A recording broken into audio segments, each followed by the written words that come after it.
Hallo? Hallo, was macht ihr hier bei mir in der Dusche?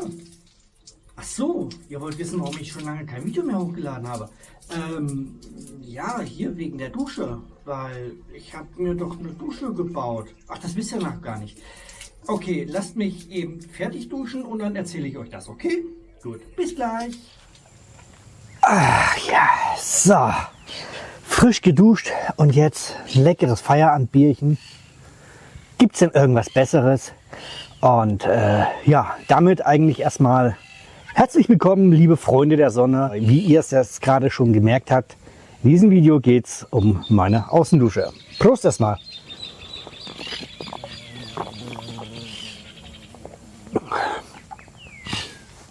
Hallo Fliegetier. Ja, Außendusche. Wieso, weshalb, warum? Nun, das hatte ich mir schon immer vorgestellt, einfach weil ich es auch aus der Kindheit her kenne. Wir hatten damals einen Garten und da hatten wir auch so eine Dusche mehr oder weniger halb draußen. So eine kleine Kabine gebaut mit einem Fass oben drauf, wo wir dann im Sommer duschen waren. Und das fand ich eigentlich schon immer ganz schön. Und hier in Paraguay, gerade im Sommer, ist es doch auch ganz nett, wenn man mal eben zwischendurch unter die Dusche huschen kann. Und von daher war das für mich eigentlich schon immer ein Vorhaben, was ich umsetzen wollte. Und mal eben zwischendurch duschen zu können, ist echt klasse. Und ja, da ich allerdings echt ein Warmduscher bin, also mit eiskaltem Wasser duschen, kann ich nicht. Und eiskalt ist hier schon mal ein bisschen was anderes als in Deutschland. Von daher, ja, was habe ich gemacht? Nun, im Prinzip habe ich mir einfach an meine Garage eine kleine Duschkabine dran gebaut. Wollte ich eigentlich ursprünglich erst versuchen ohne, aber da meine Straße am Grundstück entlang eine Biegung macht, ist die Seite dann oder ist diese entsprechende Stelle dann auch von der Straße aus einsehbar. Ja, das wollte ich meinen paraguayischen Nachbarn, die hier doch rege vorbeikommen mit dem Moped oder auch zu Fuß, nicht wirklich antun, dass sie hier dann jeden Abend nackten Ausländer duschen sehen müssen. Deshalb habe ich mich dazu entschieden, eine kleine Kabine zu bauen. Ich wollte erst einfach nur links und rechts eine Mauer setzen, aber habe mich dann dazu entschlossen, so versetzt dann auch noch einen Eingang zu machen. Aus dem einfachen Grund, der Wind kommt im Prinzip sehr oft genau von unten gegen oder in die Dusche rein. Und Wind bringt nun mal sehr viel Dreck und Ungeziefer mit. Dieses kleine Projekt hatte ich mir schwer vorgenommen, mache ich ganz alleine. Also von A bis Z, also vom Anfang bis zum Schluss. Und das habe ich auch so durchgezogen. Ich habe keinerlei fremde Hilfe dazu gehabt und bin im Endeffekt doch relativ stolz auf dieses kleine Machwerk. Vor allem, wenn man bedenkt, dass ich vom Bauen null Ahnung habe, sowas auch vorher noch nie gemacht habe, von allem mal ein bisschen was gesehen, mal was aufgeschnappt habe, ein paar YouTube-Videos geguckt und dann war ich dann fest davon überzeugt, das klappt, das kriegen wir hin. Angefangen hat das Ganze natürlich wie immer damit, so grob auf ein Blättchen Papier zu kritzeln, wie das Ganze denn aussehen soll. Dazu habe ich die Maße von meiner Dusche hier im Haus übernommen, so ungefähr, weil die ist eigentlich recht angenehm. Habe das Ganze ein bisschen weiter rausgezogen, also verlängert, dass ich im Prinzip da auch ein kleines Plätzchen habe, wo man sich dann auch ausziehen kann und die Klamotten hinhängen kann. Und ja, dementsprechend habe ich dann so die Maße aufgekritzelt, aufgeschrieben und dann mit einer Schnüre am Boden abgesteckt und einen kleinen Graben ausgehoben, nicht wirklich tief, ich glaube 20 cm oder 25 cm so ungefähr. Und dann habe ich angefangen, dieses paraguayische Fundament zu machen, also Natursteine grob zerdroschen und dann in den Graben geschmissen, mit relativ flüssigem Beton aufgefüllt. Das Ganze natürlich aushärten lassen und dann habe ich angefangen da drauf zu mauern. Als allererstes natürlich wieder diese Ladrillo Común, also diese einfachen gebrannten Ziegel und dann diese 6-Loch-Steine, womit ja auch mein Haus und meine Garage auch schon gebaut sind. Und ich dachte mir, was gut ist für das Haus und für die Garage, reicht für die Dusche allemal. Und ja, Zement habe ich so angemischt, wie es die Paraguayer hier vor Ort auch machen, wenn sie keine Zementmischmaschine hatten, so wie ich auch keine hatte. Nämlich ganz einfach auf einem Boden so ein bisschen was sauber gemacht und dann wird das da mit so einer Art großen Hacke vermischt. Und ja, funktioniert auch, hält natürlich alles ein bisschen auf, aber funktioniert echt super und von daher passt schon. Ja, dann habe ich das Ganze hochgemauert, mit der Garage verbunden. Nach dem Mauern natürlich überlegen, wie lege ich die Wasserleitungen und wo stelle ich das Fass hin. Das war mir dann relativ schnell klar. Und dann habe ich natürlich entsprechend angefangen, die Wasserleitung zu verlegen. Das Ganze habe ich an meinen Hochtank angeschlossen, der hier rechts von mir steht.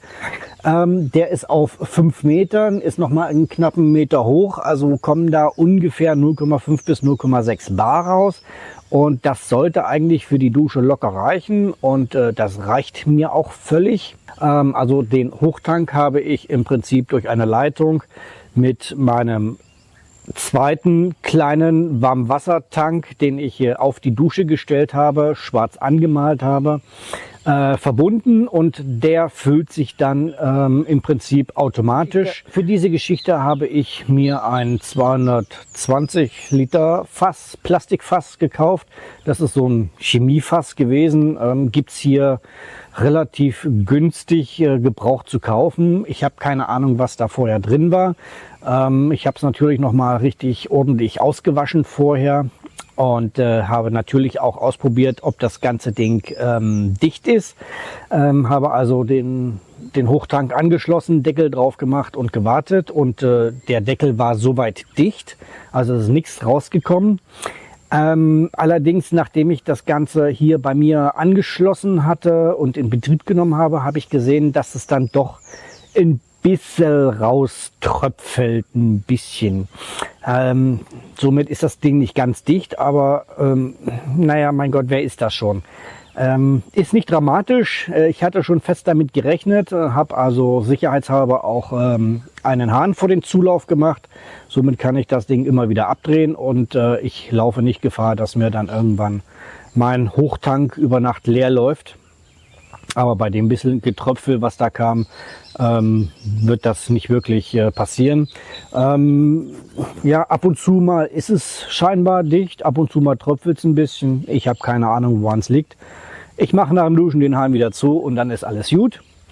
Und ja, habe dann entsprechend das warme Wasser, was ja in dem 220 Liter Fass erwärmt wird, weil es ja in der Sonne steht. Und das ist wirklich schön warm, sollte man kaum glauben. Ich hatte einmal die Temperatur gemessen an einem Tag, da war es nicht ganz so heiß, aber die Sonne hat schön geschienen. Da hatte das Wasser 44 Grad gehabt und das ist schon verdammt heiß zum Duschen.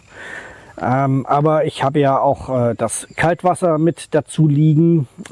Das habe ich halt abgezweigt von dem Zulauf.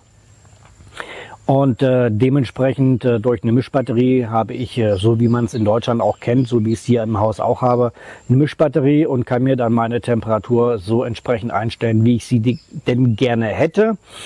Und ja, daran habe ich ganz normal einen Duschschlauch mit einer Handbrause, die ich natürlich auch befestigt habe. Für die Heißwasserversorgung, also Warmwasserversorgung, habe ich, so wie hier auch im Haus, die grünen Thermofusionsleitungen und Stücke genommen, also das System der Thermofusion, was übrigens echt klasse ist, wenn man es einmal, ja, wenn man einmal den Bogen raus hat, so 1, 2 Stücke probiert hat.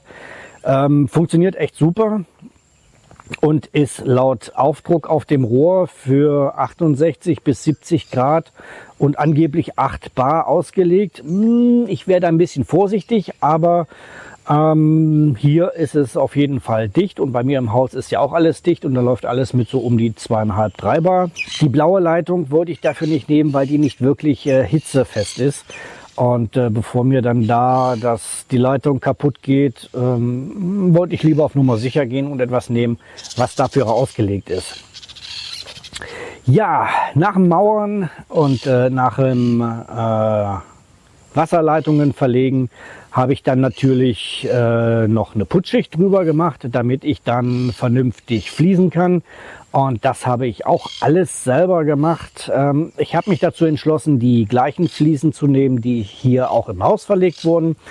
Aus dem einfachen Grund, ich habe noch 16 Pakete davon unten im Lager gehabt und 11 davon habe ich jetzt dafür verballert. Also ich habe jetzt immer noch 5 Pakete übrig. Keine Ahnung, was ich damit noch mache.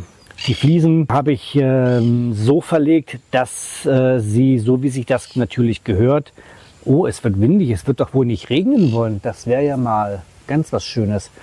Wo war ich? Ach ja, die Fliesen auf dem Boden habe ich natürlich so verlegt, dass es schön alles in den Abfluss reinfließt und vom Eingang das, was gefliest ist, fließt auch in den Abfluss rein und die Eingangsstufen habe ich aus Naturstein gemacht. Die habe ich hier auch noch zusammengekratzt, die lagen hier noch rum. Ja, nach dem Fliesen natürlich verfugen. Die Fugenmasse habe ich auch genau die gleiche genommen, weil davon war auch noch genügend da. Ich glaube 4 Tüten oder 3 Tüten mit einem Kilo jeweils. Ihr seht, das ganze Projekt ist größtenteils aus Materialien gebaut worden, die aus den vorigen Baumaßnahmenprojekten übrig geblieben sind. Und ja, deshalb bin ich hier auch mit relativ schmalem Geldbeutel klargekommen. Das Ganze hat mich Pi mal Daumen so etwa 2 Millionen gekostet, also vielleicht 220, 230 Euro Pi mal Daumen. Aber das ist nicht wirklich eine aussagekräftige Aussage, einfach weil ich halt noch viel Zeugs hatte, was ich damit verbauen konnte. Das war eigentlich auch ein Teil der Motivation, das Ganze wirklich so zu machen. Ansonsten hätte ich es vielleicht irgendwie spartanischer, einfacher gemacht. Keine Ahnung, weiß ich nicht.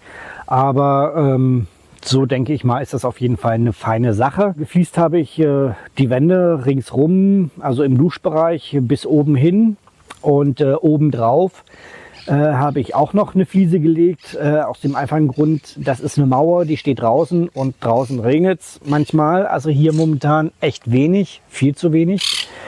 Und ja, damit da nicht Wasser in die Mauer kommt, habe ich halt oben drauf auch noch eine Fliese gemacht. Ringsrum habe ich einfach eine Putzschicht drauf gemacht, also mehrere dünne Putzschichten.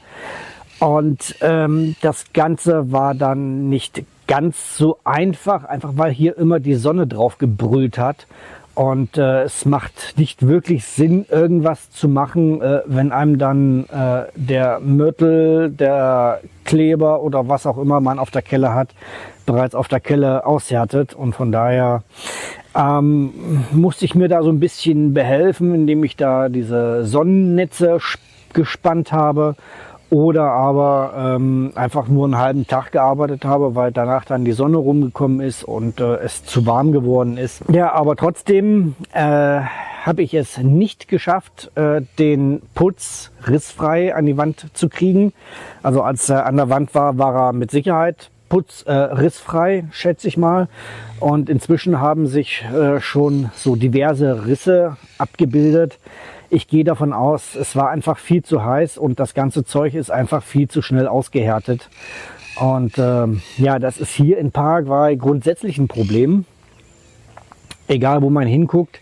Im Putz ist meistens irgendwo Risse zu sehen. Ist ja bei mir hier am Haus aktuell auch so. Aber das ist ein ganz anderes Thema. Das werde ich vielleicht später irgendwann nochmal erwähnen.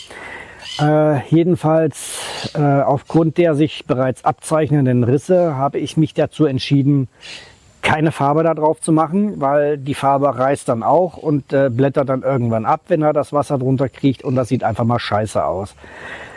Deshalb habe ich so eine Art Kunststoffbeschichtung genommen. Das ist keine Ahnung, was es ist, irgendein Mittel, was dann später wie eine dünne kunststoffähnliche Schicht ist.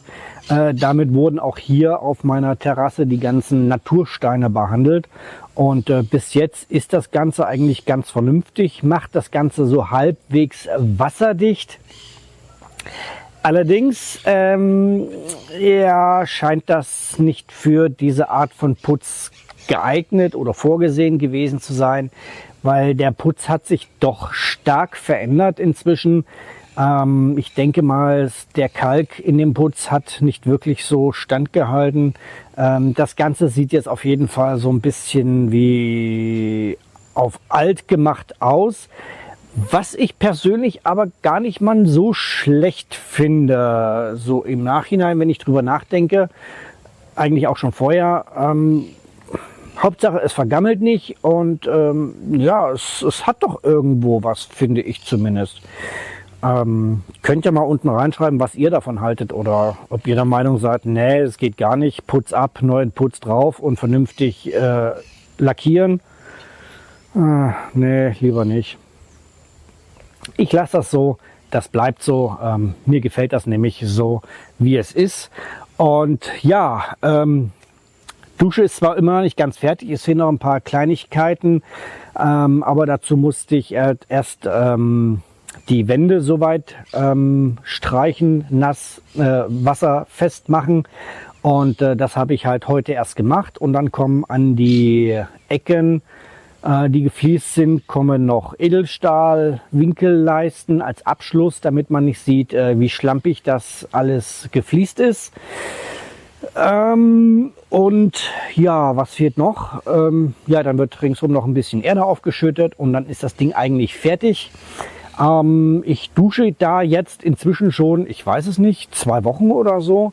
Also im Prinzip seitdem innen die Fliesen fertig sind und ich kann euch sagen, einfach nur herrlich. Das ist echt etwas, ja, was mir hier anfangs gefehlt hat. Und ja, bei den Temperaturen und gerade der Luftfeuchtigkeit hier ist es doch nicht unüblich, dass man schon alleine vom Nichtstun einfach nur schwitzt. Und ja, ab unter die Dusche und man fühlt sich wie neu geboren. Und das kann ich jetzt hier auch jederzeit genießen. Ja, Kosten hatte ich ja schon gesagt, so Pi mal Daumen 2 Millionen. Ja, und bei den Strompreisen hier, also dadurch, dass ich ja im Prinzip die Solarenergie nutze, also die Sonneneinstrahlung, um mein Warmwasser zu bereiten, beziehungsweise mein Wasser aufzuheizen, spare ich hier natürlich extrem Strom. Und bei den wahnsinnigen Stromkosten hier vermute ich mal, dass ich das in wahrscheinlich, ja, so Baukosten 2 Millionen. Wenn ich davon ausgehe, dass ich so etwa 7 bis 9 Monate diese Dusche nutzen kann im Jahr, ja, wahrscheinlich so in 10, 15 Jahren haben sich dann die Baukosten wahrscheinlich amortisiert. Aber das liegt ja daran, dass hier der Strom spottbillig ist. Ach so, die Warmwasserversorgung im Fass habe ich so aufgebaut, wie ein Boiler besteht. Also der Frischwasserzulauf fließt nach unten. Ich habe beides durch den Deckel gemacht, aber da ist noch ein Rohr drin, sodass das Frischwasser, das kühlere Frischwasser unten eingeleitet wird und das warme Wasser, was sich ja oben im Fass befindet, wird oben aus einer Öffnung rausgedrückt. Und dadurch habe ich halt immer das warme Wasser, egal wie lange ich dusche. Es sei denn, diese 220 Liter sind dann aufgebraucht. Aber bei dem Wasserdruck, da dauert das echt ewig. Ja, ich denke mal, schon wieder eine ganze Menge gelabert für dieses doch kleine Projekt. Ja, ich werde jetzt noch meinen Feierabend genießen. Da hinten ist gleich der Sonnenuntergang. Und werde noch mein Bierchen in aller Ruhe auf der Terrasse trinken. Und von daher sage ich jetzt so wie immer, vielen Dank für das Interesse und tschüss, bis zum nächsten Mal. Euer Nico aus Paraguay.